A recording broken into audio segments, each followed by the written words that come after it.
Now, novel writing is a completely different thing. So my thing is, if you want to be a screenwriter, do what I feel like I should have did it if I could go back in time. Be a novelist.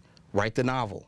That'll teach you how to develop those, how to develop your voice, how to enrich those stories you have to tell, and then, as Laura said, you can learn the craft in different ways, but be a novelist first would be my suggestion, because there's not enough people who get paid doing screenwriting and make a living at it. Like I said, it's about 5,000 on the West Coast, and it's a lot more on the East Coast. As opposed to all the novelists who get right.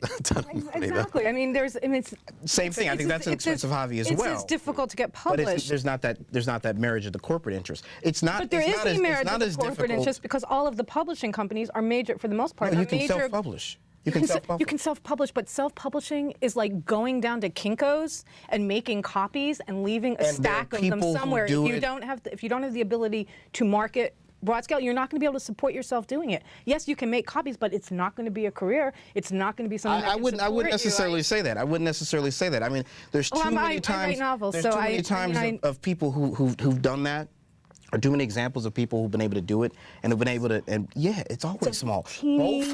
Both are expensive hobbies. I don't necessarily look at them as hobbies, but you're right. I mean, but I'm just saying that to sell somebody to be a novelist because that's some way they could have a career and support themselves, maybe it's a slightly bigger pipe, but it's still a pipe dream. Yeah, a slightly bigger pipe. I don't know about that. Well, yeah, I think your chances are published. Your chances Let me ask better. you this: what do you think about all the? Excuse me if I'm launching here. All the controversy. What do you think about the film schools pumping out all these screenwriting students then? You know what? I need to be, and I know this is what you do, so this is not an attack on you. No problem. But I have, my thing is I have an issue with that. I think simply because, and I'll go back to Laura's very, very great point, that it's not like you get paid to do original material. 80% of the money that you make as a working screenwriter is rewriting other people's material, either rewriting an already finished script or taking an idea that they have and turning to script. And so most of the teaching doesn't focus on the rewriting element at all.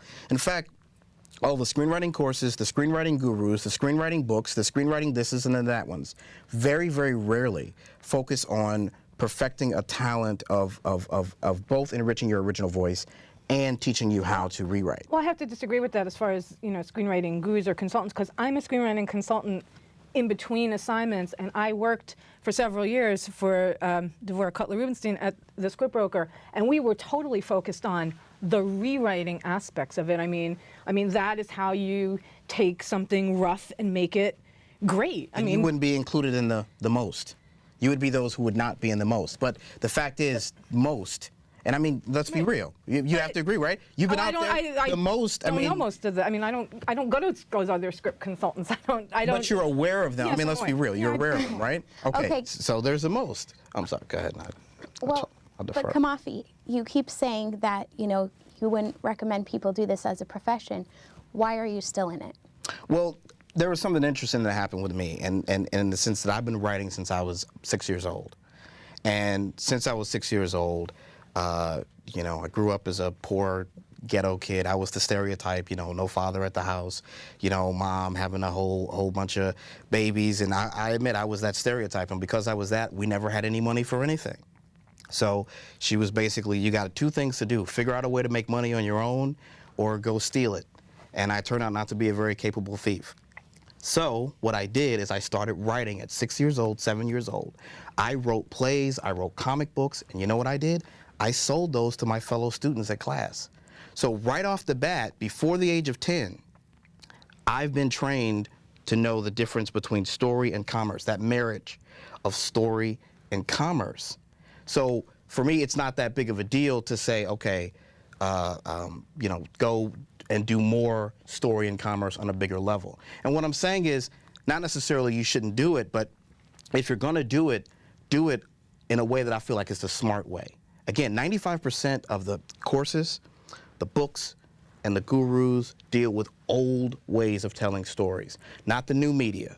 There's several guys or people last year, a couple of years, with the rise of Facebook, Twitter, MySpace, that have all changed the game into what writing really is and what even screenwriting really is.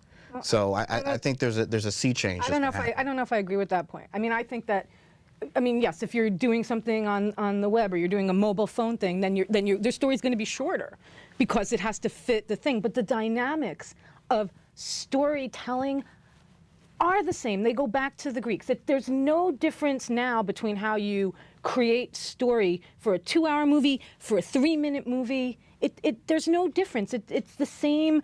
They're just different vehicles of, distribution of story, and each vehicle of distribution has its own limitations. Sitcoms tend to be, 30 minutes with commercials.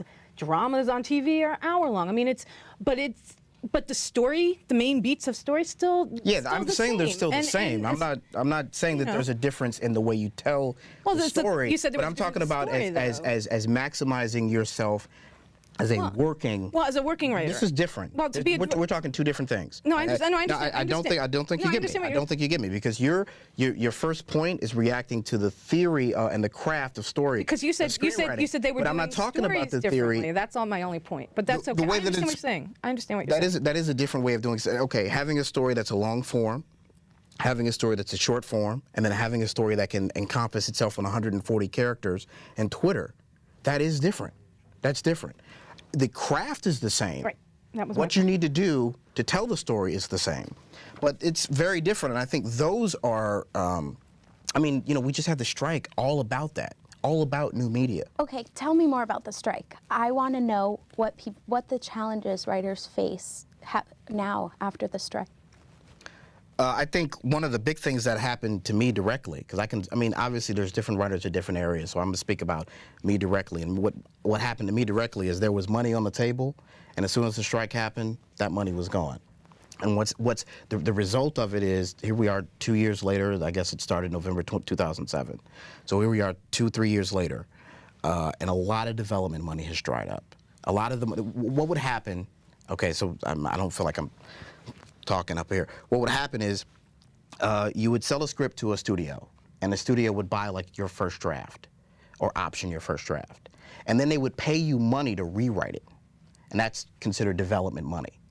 After the strike, a lot of that development money disappeared. And so what happened is studios and production companies start saying, if the script is not perfect, like literally ready to be shot, then we're not going to buy it at all. And so a lot of, guys who had deals even on the lots and whatever, all lost their deals, all got kicked off the lot, with the promise that new media was going to be what would save us. And unfortunately, new media hasn't turned into that, but I feel like it has the potential to. And we as writers, as working writers, have to take advantage of that new media or be swallowed by it. So. Now, when you guys rewrite other people's work, is there ever a point where you look at it and say, this is beyond saving, this is just trash, I can't do anything with it? That has not been, I wouldn't take a rewrite job if I didn't feel that I could add something, create something, make it better and add texture, whatever. In fact, I have a project in production now. It's a feature called Cross the Line that Ice-T is doing that was written by the director. And he felt that he had taken it as far as he could. He wasn't happy with it. And I wasn't really sure if it was a project that I could do because I'm not from the ghetto. I'm not from the inner city. I'm a Jewish middle-class chick from Jersey. The world was so different than the world that I came from. But in his drafts, the characters were so rich and vivid, and the themes he was exploring mattered to me. And I thought, I could take this. I could write these characters. And I can take this script to another place with it. And that's pretty much what I did. And I would say, the end product is probably, 60% my material, 40% his material, but it's melded together within scenes, within lines of dialogue. It's a true marriage of two writers creating this one cohesive story.